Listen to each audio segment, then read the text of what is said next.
10 সেপ্টেম্বৰ 2024 চন যাৰ যাৰ ঘৰত ৰেচন কাৰ্ড আছে তাৰ ঘৰত পুটুং কৰি অৰুণোদয় সোমাই যাব। কিন্তু এটা কথা বিহুৰ আগত নিদিওঁ কাৰণ অলপ কাম কেইটামান আছে।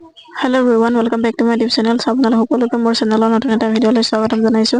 আপুনি যদি এগৰাকী মহিলা হয় আৰু আপুনি যদি মুখ্যমন্ত্ৰী মহিলা উদ্যমিতা আঁচনিৰ কাৰণে এপ্লাই কৰিছিলে তেতিয়া এইটো ভিডিঅ' আপোনাৰ কাৰণে খুবেই গুৰুত্বপূৰ্ণ হ'ব। সেই টকা লাভ কৰিবলৈ আপোনালোকে কি কি কাম কৰিব লাগিব গোটেই প্ৰচেছ এইটো ভিডিঅ'ত জনাম। তাৰ কাৰণে ভিডিঅ'টো প্ৰথমৰ পৰা শেষলৈকে চাব। নেক্সট আহিলে আপোনালোকৰ যোনটো অৰুণোদয় এপ্লাই কেতিয়া হ'ব বা চলি আছে নেকি, বা আপুনি যদি অৰুণোদয় আঁচনি এপ্লাই কৰিছিলে কেতিয়া সেই টকা লাভ কৰিব, সেই আপডেট আপোনালোকে এইটো ভিডিঅ'ৰ শেষৰ ফালে জানিব পাৰিব।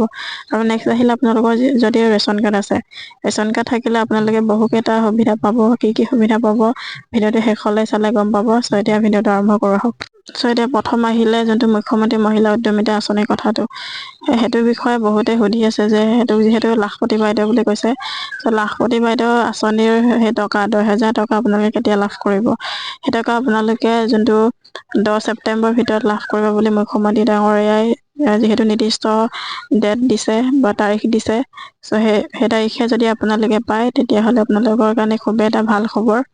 আৰু বহুতে কৈ আছে যে মে' মাহত বা জুন জুলাইত সেইটো হ'ব, কিন্তু সেইটো এতিয়া দিব নোৱাৰে কাৰণ এতিয়া কোড অফ কণ্ডাক্ট চলি আছে। এতিয়া যিহেতু MP ইলেকশ্যন সমাগত, তাৰ কাৰণে সেইটো পিছুৱাই দিয়া হৈছে। আৰু যিহেতু বহুকেইটা প্ৰচেছ চলি থাকিব, কাম কৰিব লাগিব, তেতিয়াহে সেই টকা আপোনালোকে লাভ কৰিব।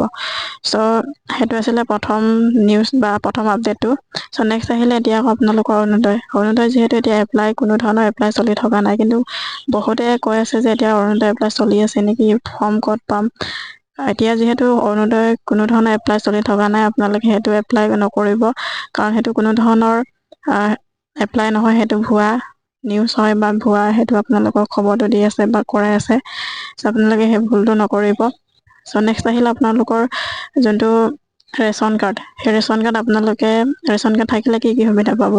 চ' আপোনালোকে শুনক, আপোনালোকৰ যদি ৰেচন কাৰ্ড থাকে তেতিয়াহ'লে আপোনালোকৰ 5টা সুবিধা পাব। সেইটো আপোনালোকে গেছ পাব, গেছৰ যিহেতু এতিয়া যদি 800 হয় তেতিয়া 200 ৰেহাই পাব, তেনেকৈ ছাবচিডি পাব। সেইটো মুখ্যমন্ত্ৰী ডাঙৰীয়াই ঘোষণা কৰিছে। আৰু নেক্সট আহিলে আপোনালোকৰ যোনটো অৰুণোদয়, ৰেচন কাৰ্ড থাকিলে যিহেতু অৰুণোদয় পাব বুলি মুখ্যমন্ত্ৰী ডাঙৰীয়াই ঘোষণা কৰিছে। আৰু আপোনালোকে যোনটো বীমা পাব, যোনটো ইঞ্চুৰেঞ্চ চৰকাৰে কৰি দিব। আৰু আপোনালোকে যোনটো আয়ুস্মান কাৰ্ডৰ যোনটো বছৰি 5 লাখ টকাকৈ আপোনাৰ পৰিয়ালৰ সকলো সদস্যই সেইটোত যোনটো আপোনালোকৰ যদি বেমাৰ আজাৰ হয় তেতিয়াহ'লে আপোনালোকে সেই কাৰ্ডৰ জৰিয়তে আপোনালোকে সেইটো কৰিব পাৰিব। যদি আপোনালোকে কাৰ্ডখন এপ্লাই কৰিছিলে কিন্তু এতিয়ালৈ অহা নাই, তেতিয়াহ'লে ৰেচন কাৰ্ডৰ জৰিয়তে আপোনালোকে সেই কামটো বা হস্পিটেলত আপোনালোকে সেই গোটেই প্ৰচেছটো কৰিব পাৰিব। এটকাও দিব নালাগে, সেইটো মুখ্যমন্ত্ৰী ডাঙৰীয়াই নিজে ঘোষণা কৰিছে। সেই গোটেইকেইটা আপডেট মুখ্যমন্ত্ৰী ডাঙৰীয়াই নিজে ঘোষণা কৰিছে। ৰেচন কাৰ্ড থাকিলে আপোনালোকে গোটেইকেইটা সুবিধা লাভ কৰিব। আজিৰ ভিডিঅ'টো ইমানেই আছিলে, সেই ইনফৰমেশ্যনটো আপোনালোকক জনাবলৈ ভিডিঅ'টো বনালোঁ।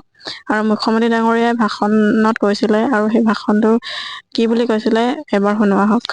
শ্ৰদ্ধা ৰাইজ, আমি যেতিয়া কৈছিলো যে আমি অৰুণোদয় আঁচনি দিম, মাহৰ 10 তাৰিখে বেংক একাউণ্টত 1250 টকা সোমাব, তেতিয়া কংগ্ৰেছে কি কৈছিল, এইবোৰ ফাঁকি আঁচনি, এইবোৰ নহ'ব। আজি মানুহে মোক কি কয় যে ছাৰ আমাক অৰুণোদয় দিয়ক, তাৰমানে অৰুণোদয় আছে, এই কথাটোতো আজি প্ৰমাণ হ'ল, হয় নে নহয়? এতিয়া মোক কওক, গহপুৰত কোনে কোনে অৰুণোদয় পোৱা নাই? কোনে কোনে পোৱা নাই? পোৱা নাই? পোৱা নাই? পোৱা নাই? এটা দিব লাগিব নে নালাগে? লাগিব। আচ্ছা, মোক এটা কথা কওক, ৰেচন কাৰ্ড কাৰ কাৰ ঘৰত আছে? ৰেচন কাৰ্ড কাৰ কাৰ ঘৰত আছে? ঠিক আছে, ৰেচন কাৰ্ড আছে, ৰেচন কাৰ্ড আছে।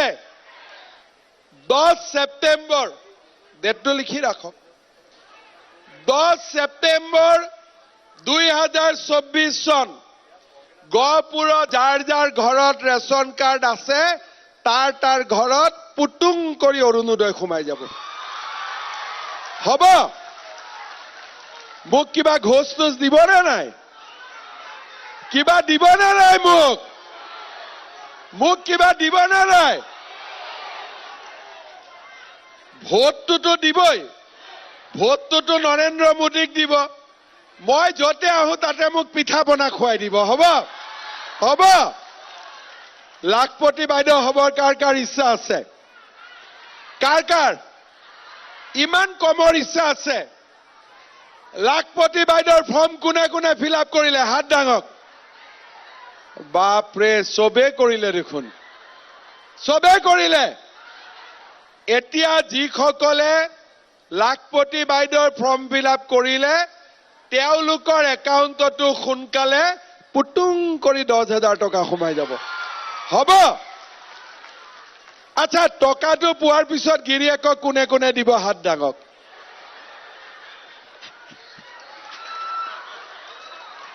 কোনেও নিদিয়ে আকৌ যদি গিৰিয়েক বিলাকে বিজেপিক ভোট নিদিয়ে দিবনে নাই ঘৰত কিন্তু আপোনালোকে পাতি ল'ব দেই যে টকাটো নিদিও কিন্তু ভোটটো বিজেপিকে দিব লাগিব পাৰিবনে নাই জয়মতীৰ জোৰ বেছি নে লাচিতৰ জোৰ বেছি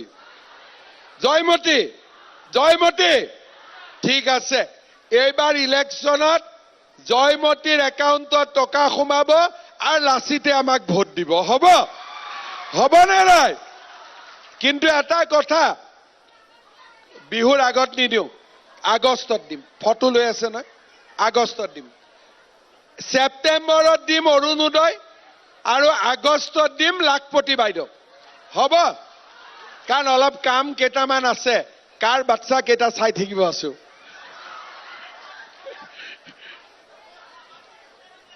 আজি মোৰ এটা অনুৰোধ ইলেকশ্যনতো ভোট দিবই ইলেকশ্যনৰ কথা কৈ থাকিম হৈ যাব কিন্তু এই যে 10,000 টকাটো পাব আপোনালোকে 10,000 টকাটো খুব ভাল কৰি ব্যৱহাৰ কৰিব মই এনে কৈছো গিৰিয়েকক নিদিব বুলি গিৰিয়েকৰ পৰা আৰু 2-3,000 ল'ব লৈ পেলাই সকলোৱে ভাল কাম কৰক যদি সৰিয়হ খেতি কৰে চৰকাৰে কিনিব মৌ বনালে চৰকাৰে কিনিব গাখীৰ বনালে চৰকাৰে 5 টকাকৈ লিটাৰত বেছিকৈ দিব বিহুৱান বনালে বিহুৱান চৰকাৰে কিনিব কিবা এটা আপোনালোকে কৰিব আৰু কৰাৰ পিছত এতিয়া বহুতে বিশ্বাস নকৰে মোক কিন্তু কৰাৰ পিছত মই আপোনালোকৰ একাউণ্টত আৰু 25,000 টকা মই সোমাই দিম